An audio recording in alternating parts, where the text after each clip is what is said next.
Become an American state national from Anna von Reitz and www. The American States Assembly, net website. Reclaim your birthright political status.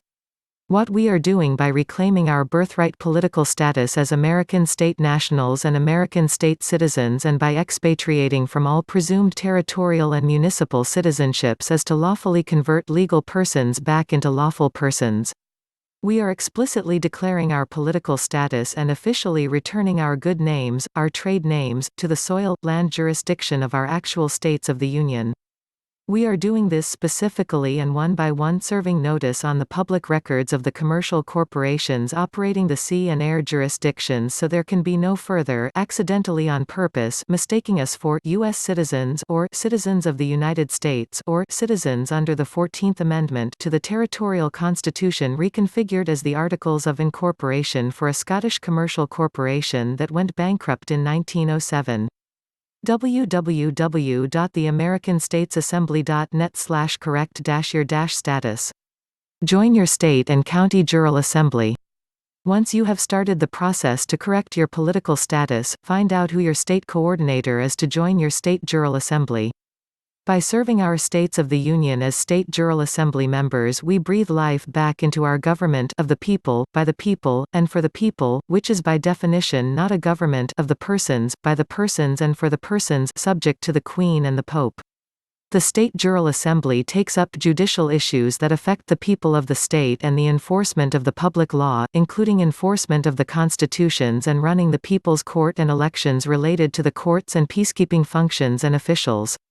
As a state jural assembly member, you are also pre-qualified to function as a county jural assembly member, and vice versa, so you may be called upon to help fill the local jury pools as a trial juror or as a member of the county grand jury, too.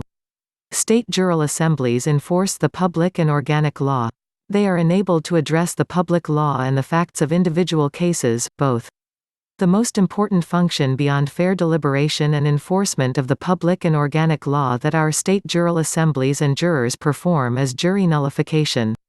Our state jural assembly members acting as jurors in actual trials can throw out any law that they find repugnant to the public good or the cause of justice. Our jural assembly members can pass judgment on all acts of legislation affecting our states and people, including acts of any federal Congress, any territorial Congress, or any municipal Congress that usurps upon our security or offers to disrespect our natural and unalienable rights. This process of lawful jury nullification is designed to prune overreaching legislative activity on the part of our employees, who are only authorized to organize and regulate their own activities and duties in accord with their constitutional contracts. Your mission as members of your state jural assemblies and as members of your state assemblies proper, is to reclaim your stolen identity as American state nationals and American state citizens and to assemble your state and finish the reconstruction. Only you can put the American subcontractors back in place and in control of the services we are owed by the federal government. The people of each one of our states need to charter their state's commercial corporation under their own state's sovereign authority, and then join as a member of the States of America, a perpetual union and confederation of states serving as the federal branch of the federal government. That will put an immediate end to a lot of monkey business and leave nobody any cause to complain about our action to take back control of our country and its assets and its service contracts. Also, acting as the people, as members of our state assembly and our state jural assembly, we can address the multitude of international crimes which have been practiced against us.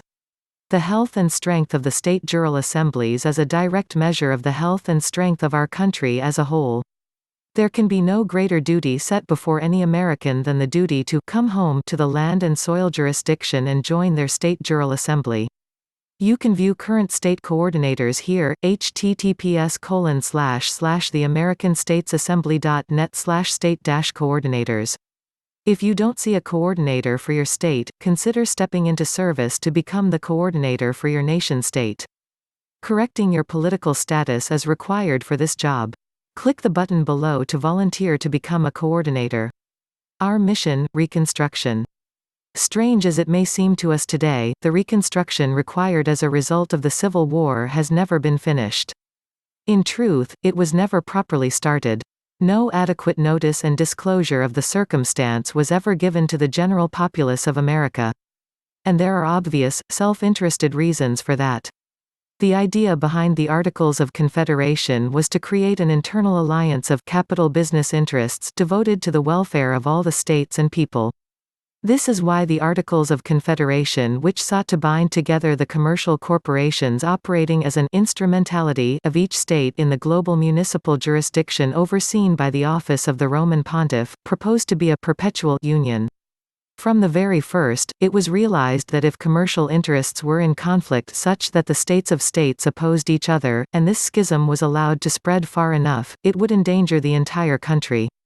So the founders were at pains to impress upon the states of states the necessity of working together for the common good and maintaining the perpetual union of the original confederation, and a united front in the global municipal jurisdiction. Unfortunately, agent provocateurs, as we now know, members of the Rothschild banking cartel and other European banking interests, kept watch for an issue that might create such a schism between the state-of-state commercial corporations, and they found it slavery. The last Congress of the Federal States of States adjourned for lack of quorum when the Southern States of States walked out. The deputies known as United States Senators, who were essentially the CEOs and fiduciaries of these commercial corporations, could no longer conduct business. The remaining delegates representing the northern commercial corporations collaborated with the British territorial government to continue operations under the guise of acting to preserve the Union and the Constitution, meaning the Territorial Constitution and its role for the British King as trustee over our naval and trade and commercial activities. What remained was this: the northern federal states of states, commercial corporations owned and operated by the Union side of the conflict, were bankrupt and in reorganization. The southern states of states, also commercial corporations owned and operated by the Confederate States, were bankrupt, too, but never sought bankruptcy protection. A British territorial military junta was in control of Washington, D.C., and soon puppet governments installed by force in the South would send territorial delegates to Washington. Members of the Territorial Rump Congress admitted the circumstance by passing the Reconstruction Acts. These were undertaken as emergency measures by a foreign military government, essentially, an American Raj, to maintain control over the civilian population during a transition back to normal government operations. That transition has never taken place. The vast bulk of the Reconstruction Acts have never been repealed and are still in full force and effect. Links to the aforementioned websites and more can be found in the video description box.